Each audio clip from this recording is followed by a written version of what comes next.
and a lot of voices to be heard. Stick to the frequency that amplifies those voices, stories and reports that make the difference. This is Agidigbo News, 88.7 FM, the people's voice.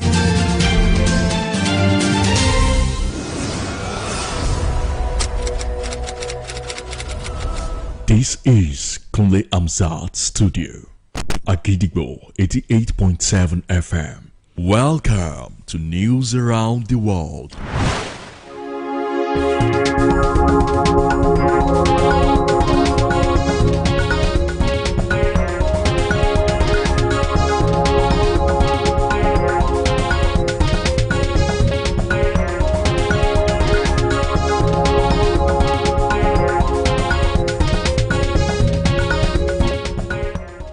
Good evening, welcome to News Around the World on Agidigbo 88.7 FM Ibadan, the most listened to radio station. I am WURAOLA YUSUFF. The headlines: UN NSCDC partner to tackle illegal mining terror funding. Olubadan nominates 3 mortgagees for vacant positions. UK oil industry urges Prime Minister to approve North Sea developments. Trump envoy meets Netanyahu after Hamas talks on peace plan. The Tigers lose second straight final to Mali. And now the details. The United Nations Office on Drugs and Crime, UNODC, has called for deeper collaboration with Nigeria's Security and Civil Defense Corps mining marshals as concerns mount over the growing links between illegal mining, organized crime, and terrorism across Nigeria, West Africa, and the Sahel.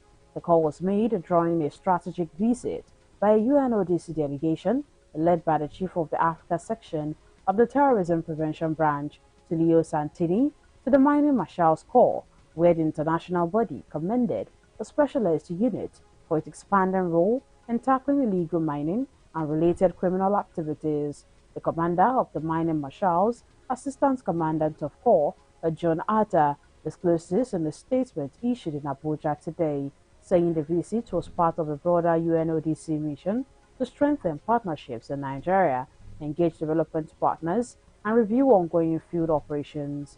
Responding, ACP Atta, who represented the NSCDC Commandant General, Professor Ahmed Audi, welcomed the UNODC delegation and described the organization as a critical partner in strengthening the operational capabilities of the mining marshals. Photographs have long been one of the most memorable ways to document our journey through life. From the simple analog camera to today's digital tools, technology has brought major changes. What exactly are those changes? How are they affecting photographers? And is there a way forward? Agidigbo FM News correspondent Jehovah Tobi Olaiju takes a look at the world of photography today and the journey it has taken over the years. Zainab Wahab brings the reports. It still feels like yesterday, recalling how photographers would stop us at events to take pictures and we would wait for minutes while the prints came out. Sometimes they would even track us down later to deliver the photos they had taken. Over the years, photography has moved from a labor-intensive chemical process to instant digital and computational workflows. As technology advances every day, so do cameras and other devices that enhance photography. We now have sophisticated tools, materials, and equipment that bring out the quality of photos taken today. With these changes, photographers are at a crossroads: adapt quickly with the tide, or risk losing their crafts. A renowned photographer in Ibadan, Mr. Taiwo Lasisi, spoke more on this. Everything is based on your ability. Whether you're using a phone, a camera, it's all about your ability. What you have upstairs, what you can deliver. What you are putting out there is what people will see. They'll be like, this is nice. New digital phones have ushered in AI, and that has also transformed the world of photography. It has altered photographers' work and editing apps, leaving many caught between embracing the new tools and losing their authenticity. Mr. Taiwo Lasisi sheds more light on this. Because we all are working together now. We all are working together now on a steady. If we don't meet up at an event, we will meet up actually outside, taking pictures together. Sometimes it might be in a situation whereby I come with a camera, whereby the photographer I met at the same location is using a phone. So we both are now working together, so there's not really much on that. Also speaking with Agidigbo FM News, cinematographer Mr. Tamuno advised photographers to upgrade their skills and tools in order to keep up with these new developments. Cinematography was very simple. There is no technical know-how of most of these camera operations, so they make use of the VHS cameras, and the lighting were very harsh just to light up the scene. With technology touching every aspect of life and creativity, photographers await the next change and the technology the tide will bring. Nonetheless, both photographers advised that staying updated is how to stay relevant. Zainab Wahab, Agidigbo FM News. The Olubadan of Ibadan land, Oba Rashidi Ladoja, has nominated 3 more Gajis as part of moves to fill vacancies created in the traditional hierarchy following the death of a high chief and some other chiefs. The nominations were made in consultation with the Olubadan Council, according to a statement issued by the Administrative Secretary of the Olubadan Line Traditional Chiefs, Mr. Sanusi Akinkomi, and made available to newsmen today. The statement said that the nominated Mogajis are Wole Arishekola, Kabiru Makinde, and Charles Durosaro, explaining that the appointment became necessary after vacancies emerged within the established lines of succession in the Olubadan traditional system. The administration added that the nomination for one remaining vacant position will be decided and announced in due course, and further said directives will be issued by the Olubadan regarding the date and arrangement for the official installation ceremony. Meanwhile, the palace of the Olubadan of Ibadan land was bustling today with the visit of some organizations which comprises of Peace Corps of Nigeria, Oyo State Command, Miyetti Allah Kawai Hore, the Southwest Zone, and Madeko Foundation, Southwest Zone, for a peaceful accord meeting. Agidigbo FM News correspondents were there at the meeting. Abiodun Loyede brings the report. The Miyetti Allah organization in the Southwest has paid a solidarity visit aimed at promoting peaceful coexistence and strengthening relationships among different groups in the region. The delegation comprised representatives of various organizations, including the Peace Corps of Nigeria, Oyo State Command, Miyetti Allah Kautal Hall, and the Madako Foundation Southwest Zone of Nigeria. During the visit, the Miyetti Allah group appealed to the Olubadan of Ibadan land to intervene in some of the issues affecting its members and associates.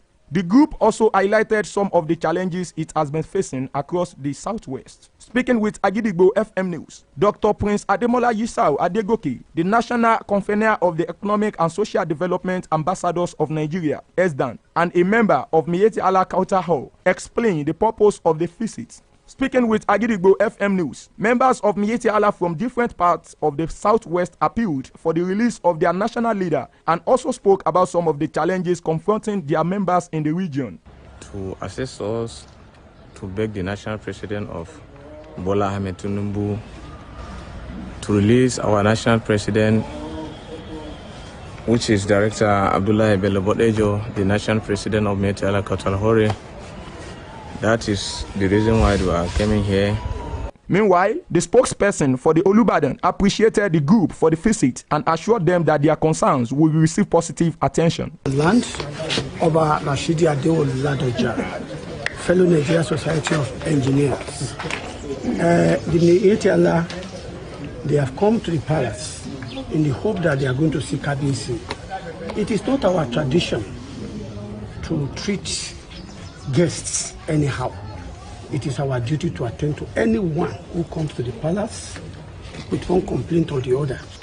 They have come, one, to pay homage to Kabisi, because they have come to us to say this is a man that they see as a father.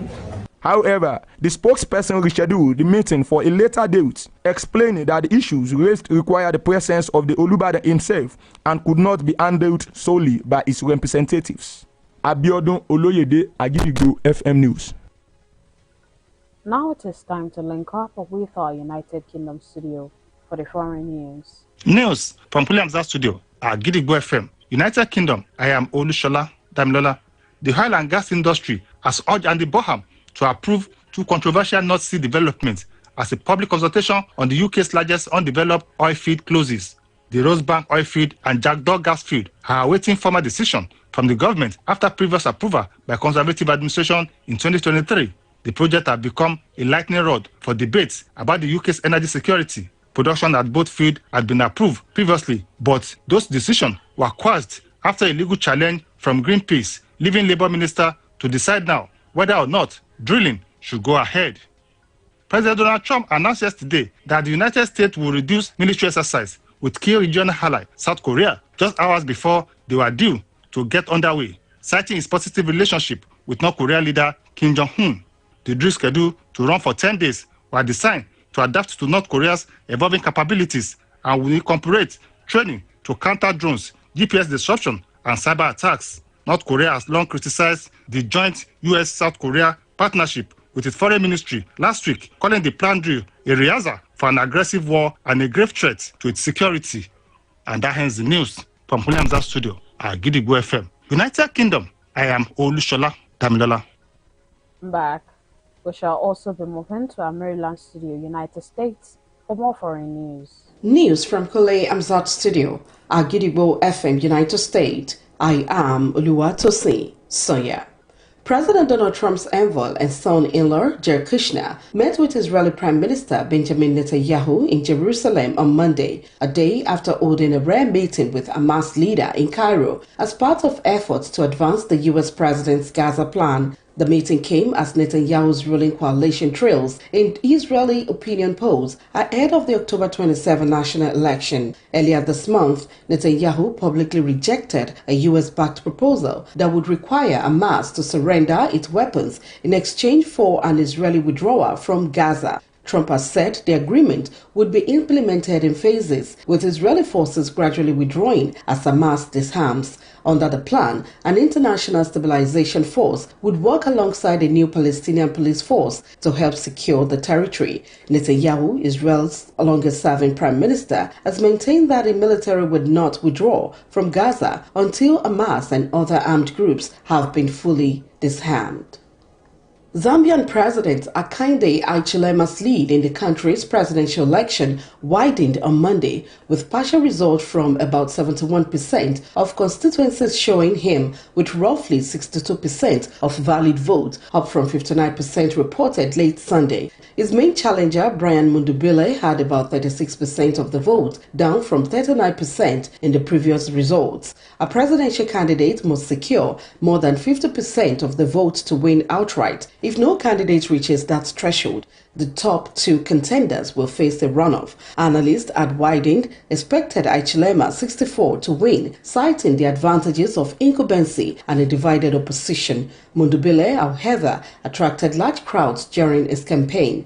The election has also been marked by tensions between the government and the opposition. Late Sunday, the government said police had arrested several senior opposition figures on election night, August 13, accusing them of posing a threat to national security.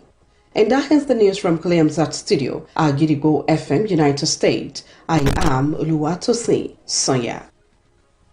And now the exciting world of sports.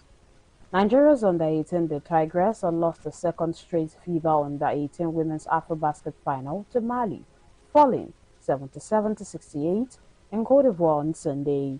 Favour Joyanari was Nigeria's standout performer with 23 points and 10 rebounds, while Oluwatobiloba Owolabi added 19 points and Khadija Ali contributed 13. The defeat meant Nigeria missed out on the maiden title, while Favour Joyanari was named among the tournament's star five alongside Mali's Kuda Keita and Maimouna Traore, Cameroon's Aileen Toyon, and Egypt's Sahania. Nigeria and Mali will represent Africa at the 2027 FIBA Under-19 Women's Basketball World Cup, scheduled for 17th to 25th of July 2027 in China. To wrap up the news this evening, here is a recap of the headlines. UN and SCDC partner to tackle illegal mining terror funding. Olubadan nominates 3 more gajis for vacant positions. UK oil industry urges Prime Minister to approve the North Sea developments. Trump envoy Krishna meets Netanyahu after Hamas talks on peace plan. The Tigers lose a second straight final to Mali. And before we go this evening, here's a quick tip. The greatest glory in living lies not in never falling, but in rising every time we fall. Finally, we have come to the end of the news around the world on Agidigbo 88.7 FM Ibadan, the most listened to radio station. I am WURAOLA YUSUFF.